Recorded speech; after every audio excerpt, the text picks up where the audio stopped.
الحق مر ولو كان ضرا، حق بہت سے لوگوں کو کڑوا لگتا ہے اگرچہ وہ موتی ہو۔ الحمدللہ الحمدللہ رب العالمین،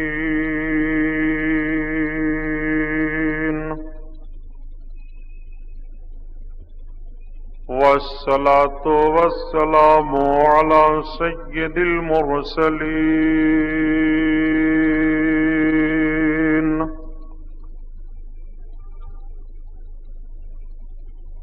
وعلى آلہ الطاہرین،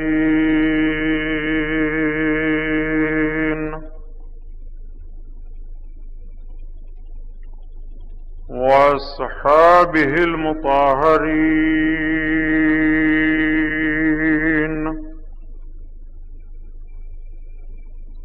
وابن الغوث العظم الجیلانی محی الدین،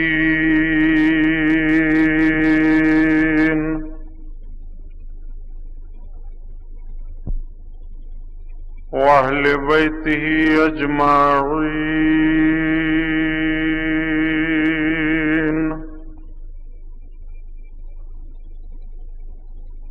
اعوذ باللہ من الشیطان الرجیم،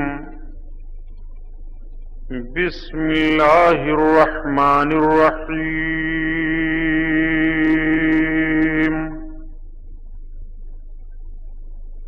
قال اللہ تعالی فی القرآن العظیم والفرقان الحمید،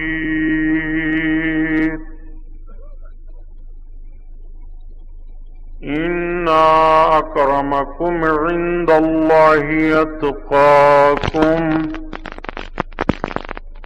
صدق اللہ البصیر القدیر، وصدق رسولہ البشیر النذیر، والحمد للہ رب العالمین۔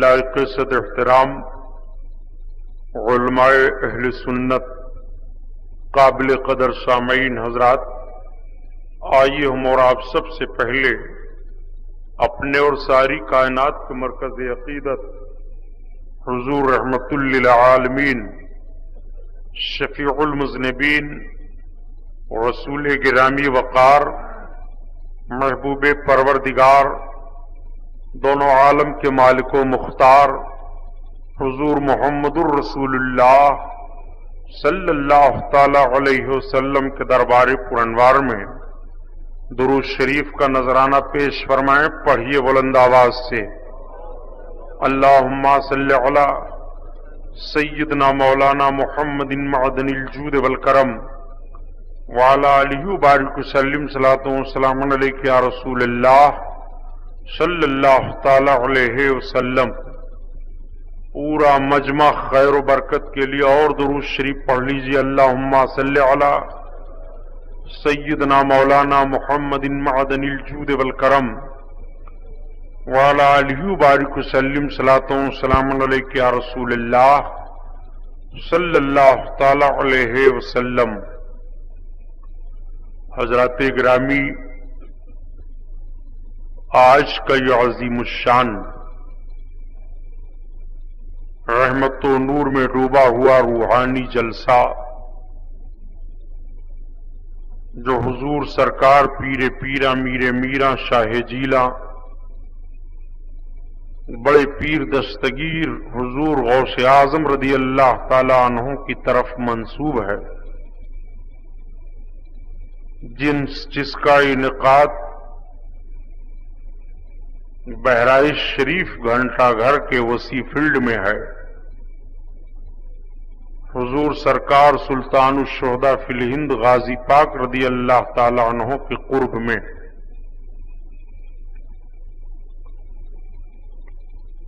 رب العزت اس محفل نور کو قبول فرمائے،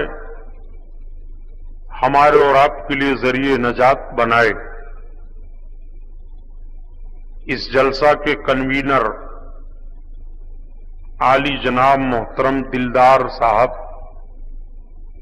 اور ان کے جملہ دوست و احباب، ان کے دائیں بائیں چلنے والے ان کے سارے ارکان مبارکباد کے لائق ہیں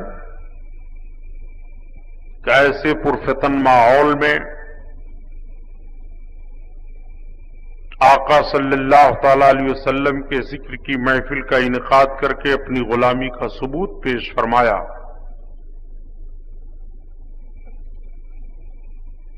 جناب محترم دلدار صاحب اور ان کے تمام ساتھیوں نے علماء اہل سنت کو دعوتیں پیش کی۔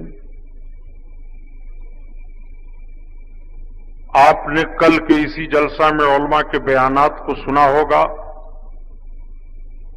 آج بھی جب میں حاضر آیا اسٹیج پر تو محب گرامی جماعت اہل سنت کے موقر عالم دین حضرت علامہ مفتی غلام محی الدین صاحب قبلہ مدہ ذلہ العلی دارالعلوم اہل سنت بدرالعلوم کا مبارک بیان ہو رہا تھا، ایمان افروز باطل سوز بیان، صلاۃ و سلام کے عنوان پر آپ بڑے شرح و بست کے ساتھ اپنے نورانی بیان سے ہم کو اور آپ کو محظوظ فرما رہے تھے۔ اسٹیج پر تشریف فرما یہ علماء، حفاظ، قراء، عزیز طلبہ اور خصوصاً سند المدرسین استاذ الاساتذہ حضرت علامہ مفتی عبدالوحید صاحب قبلہ، فاضل گرامی مرتبت حضرت علامہ محمد مصعب خان صاحب قبلہ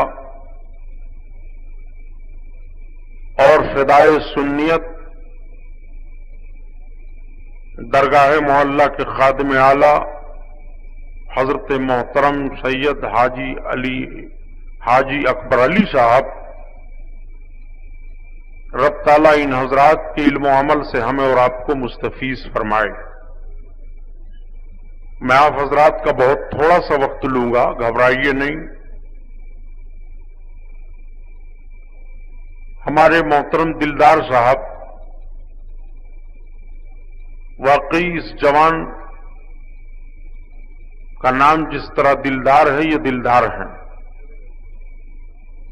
اسٹیج پر مجھے یہ باتیں تو نہیں کہنی چاہیے کہ نفس موٹا ہو جائے گا،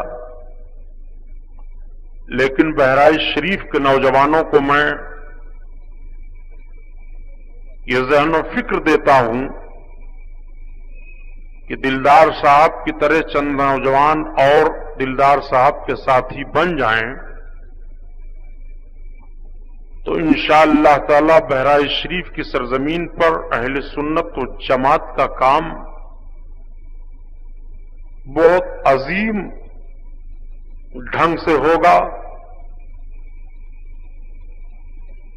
علماء اہل سنت کی دعائیں ان لوگوں کے ساتھ ہوں گی۔ سرکار غازی پاک رضی اللہ تعالیٰ عنہ کے فیض و کرم کو یہ دارین میں پائیں گے الحمدللہ۔